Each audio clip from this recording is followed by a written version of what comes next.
What's up, skate fam? Welcome to the Endless Arc CS review. Before we get started, I want to issue an apology to you for any sounds that might come through the mic while I'm making this video. My neighbors are destroying their driveway with a jackhammer.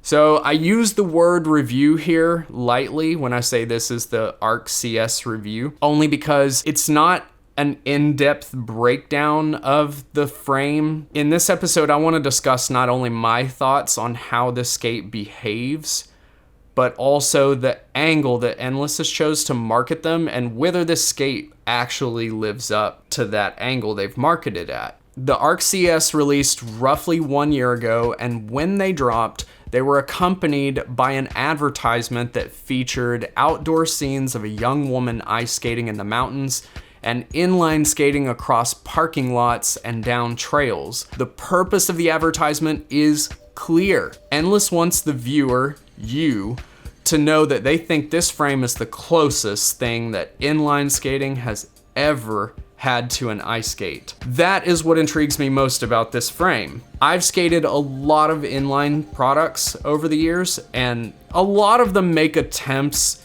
at being an ice skate alternative or having an ice skate style of rocker. Every one of them, in my opinion, falls pretty short of that. There are a lot of variable differences between inline skates and ice blades, specifically when discussing the platform that the Arc CS was designed for here. The question is, do these frames feel like an ice skate? And the answer is yes and no. What I intended to find out in my testing was how close Endless even got to making this feel like an ice skate. In order to explain how they got close, we first have to understand three major differences that stop any inline frame, in this platform particularly, from feeling exactly like an ice blade. First, we have the way that each medium behaves in general. Ice skates have two separate edges that are divided by a center U or arch shape position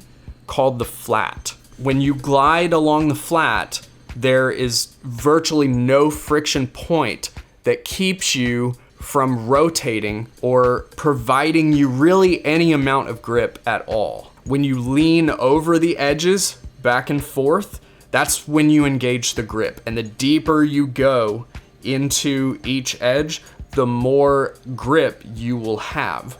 Inline wheels do not behave this way. With an inline wheel, at any given point, you have a pretty even amount of friction contact. On the sides, you're gonna have a little more. On the center, you're gonna have a little less, depending on the profile of the wheel. In this case, we have bullet wheels. Ultimately, you're going to have friction all the way across the surface. Even when you're on the flat, no way that you can get the same amount of rotational slip that you get on an ice skate with these wheels. This is why figure skates are ideal for 3 turns, twizzles, spins, any other move that requires rotation. Second, ice skates are always made up of a blade that is sized to match the skater's boot, and then riveted to the boot, not to be removed by the user. Because of this blade to boot sizing system, all skaters using the same equipment will have a similar experience no matter their size.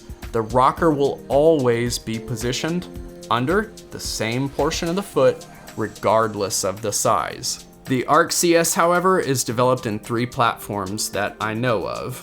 165, which is what we see here, Trinity, which is Powerslide's proprietary mount system, and UFS, which is commonly used with aggressive inline skates. In all of those platforms, you can fit any frame that is made in the platform to any boot that's sized in that platform. However, the frame obviously doesn't change with the size of the boot.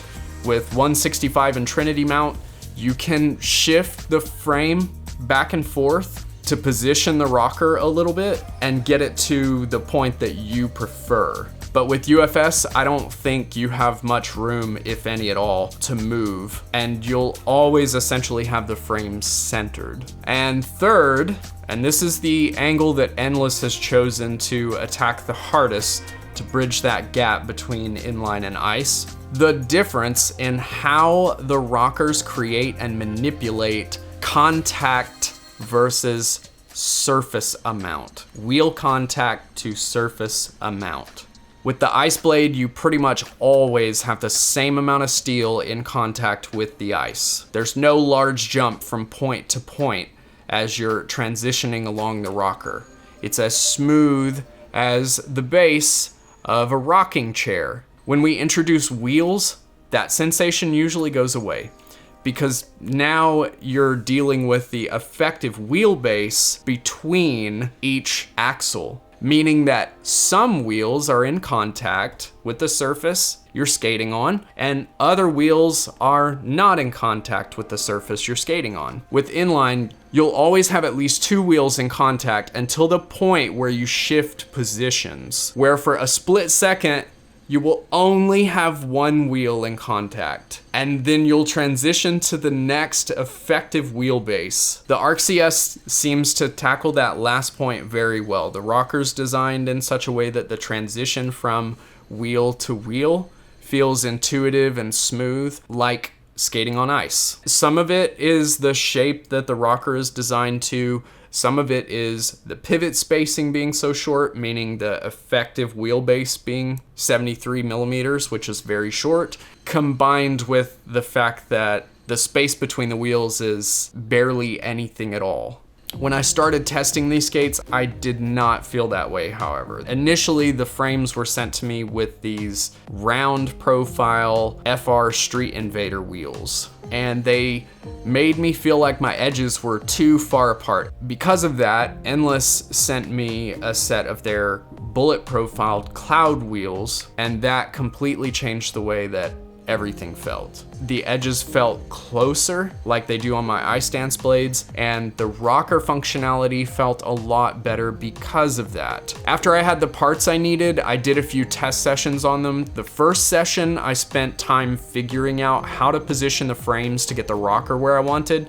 The depth of the rocker on these is decided by whether you're using the black axles or the silver axles that Endless offers for the front and back wheels. I'll post a link to their listing in the description so you can read more about that if you want, but just know that I always skate these with as much rocker as possible, which is black axles rockered up. The three wheels in the center are fixed, so you can't change the rocker there, but if you make the rocker deeper in the front and back, you can shift the fixed rocker around in the 165 mount to get it under the ball of your foot. When I figured that out is when the frame really started to perform closely to an ice figure skate. I tested a lot of my skills I warm up with on the ice, and I've never felt anything that brought the two feelings together in this way. The adjustments I had to make were pretty minimal.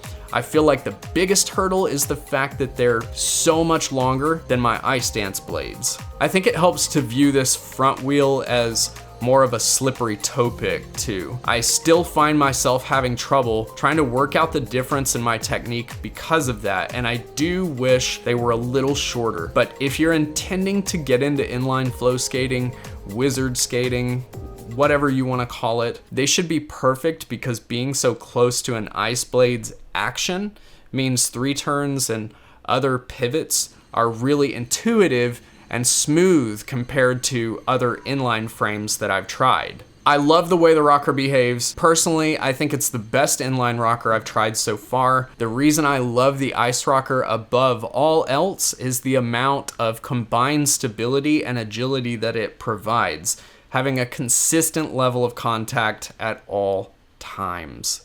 All that to say, you don't have to be an ice skater transitioning in order to appreciate these. The rocker is going to feel great for any skater who appreciates having a rocker. But I like that this is a good attempt to reach across the aisle and get skaters from other mediums into inline. And as an ice figure skater, I feel much more inclined to go outside and skate concrete when the weather is nice, as opposed to going to the ice rink, which I usually will pick over anything. And the last thing that I should mention here is that before I tested these, I had some extensive experience with the full-sized arc frame, which also has an awesome rocker. So if you have large feet, like size 44, and you're looking for the same experience that the Arc CS will provide someone with a smaller foot, I think that the original Arc design is going to be great for you. Of course, the difference in the wheel configurations are that the original Arc is 84 millimeter wheel in the front and back and 376 millimeter wheels in the center.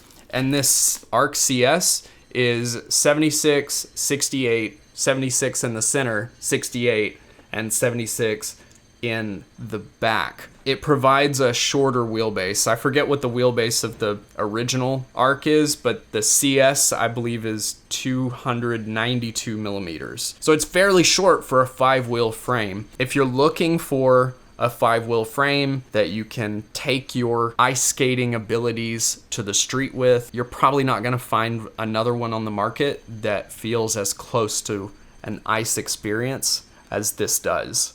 If you like this video, give it a thumbs up. It helps my channel defeat the YouTube algorithm. And subscribe to catch a future episode where I talk about these cool Adea roll line roller dance skates that I got recently. Thanks for watching my review of the Endless Arc CS frame. I will see you the next time I lace up.